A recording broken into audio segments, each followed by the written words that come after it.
ভারতে বিজেপি সরকার বিরোধী আন্দোলন তীব্র থেকে আরো তীব্র হচ্ছে।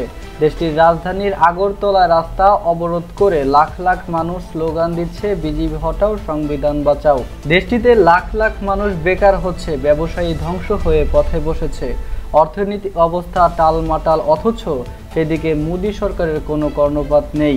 উল্টো হিন্দু মুসলিম কাঠ খেলা খেলতে বাংলাদেশের সাথে সম্পর্ক নষ্ট এবং পাকিস্তানের সাথে যুদ্ধ জড়িয়ে $83 বিলিয়ন ক্ষতিগ্রস্ত হয় ভারত।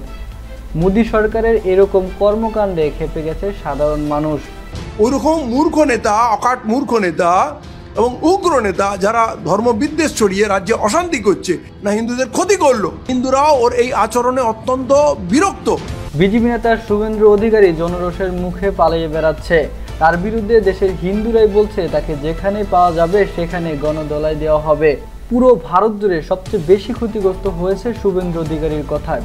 আর চিকিৎসা নেওয়ার জন্য করাচি আর লাহোরে যান, এখানে আসবেন না।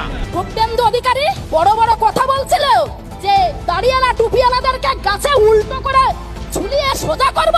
এই শুভেন্দু অধিকারী, তোমার বাবার 14 গোষ্ঠীকে আমরা একদম গণতান্ত্রিক ভাবে আমরা শিক্ষা দিয়ে দেব।